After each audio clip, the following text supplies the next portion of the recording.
Will you fulfill what the Torah says and go tell Moshe Rabbeinu and then be the first one to throw stones at this person to make sure he dies? Or will you say, no, listen, we were close, maybe he didn't mean it, maybe he wasn't sure, I didn't even listen, he told me, let's go to this man god, this piece of cheese, but I didn't do it, so that's cool, right? No. Why? The Torah specifically says, Rambam, Hilchot Avodah Zara, chapter 5, Halacha number 1. The reason why the Torah specifically says, Ki bikesh le'adichach me'al Adonai elecha, he sought to make you stray. Means that even if he didn't succeed in bringing you to idolatry, he didn't succeed to bring you to a piece of cheese, he didn't succeed to give you to a little mouse, he didn't succeed to give you to some piece of paper or man god, nothing, he didn't succeed. Still you have to execute this person. Why? He tried.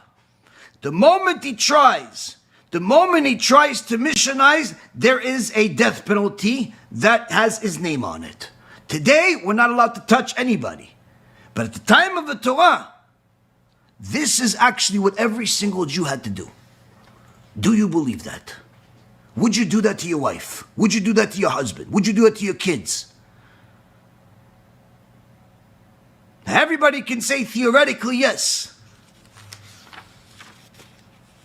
But everyone knows the truth of what they really believe.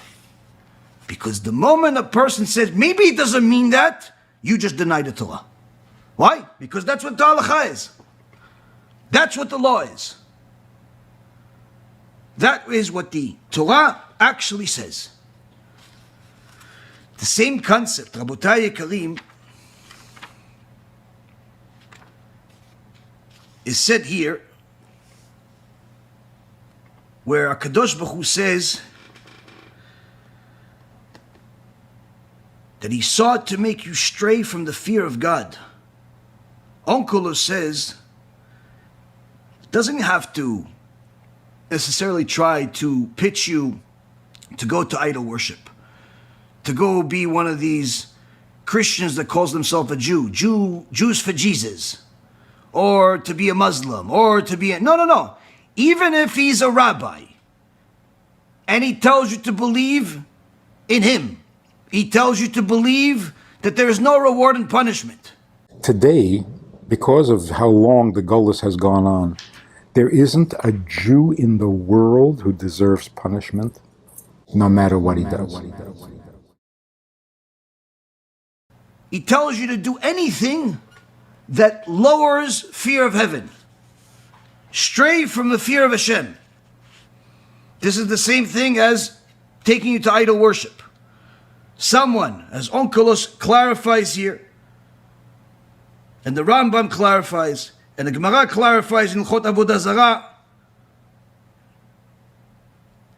anyone who tries, doesn't even succeed, just tries to convince you to worship idolatry or to go away from the fear of heaven. Stop being afraid of God. You should just love God. That same thing as a missionary that's trying to bring you to idolatry. Someone who tries to make you stray from the fear of Hashem is the same as someone who tries to lead you to idol worship and a false prophet. Same exact thing. At the time of Moshe Rabbeinu, you would have to take that person to Moshe Rabbeinu, to the Sanhedrin, tell him about it, without having any mercy, and then be the first one that throws stones at him to try to kill him. If you don't succeed, then everybody else jumps along until they kill the guy. First, they throw him off a building, you're the one that pushes him. Second story, he doesn't die, you roll the boulder on him, huge giant boulder, krach on him. Yeah, your best friend, your uncle, your cousin, your son, your daughter, your father, whoever it is. Giant boulder, prach. Doesn't die, start throwing stones until he dies. The worst possible death penalty that could humanly be imagined. Would you do that? If not, you're an apikos. You're considered a heretic. Today, Rabotai Yikarim,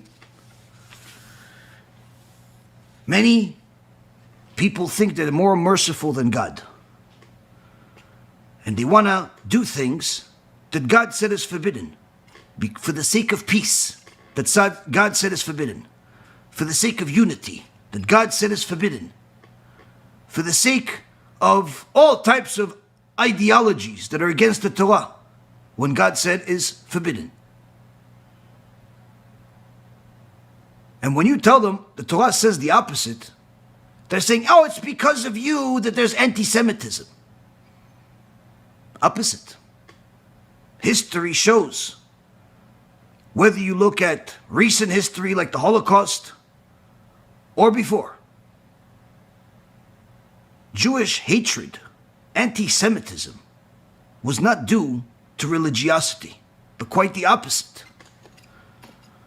When Jews assimilated with the Gentiles and forgot that they are holy, and forsook the Torah and started going into the non-Jewish world, some assimilating completely and converting to other religions, others just simply abandoning the Torah and behaving in a way that is the opposite of the Torah, whether it's illegal business, charging people egregious interest by, giving them loans with unreasonable predatory interest, stealing from people, doing all types of things that are against the Torah.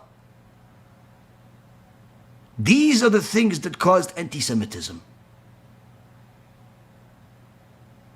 Not the tzaddikim, not the holy people. Astray!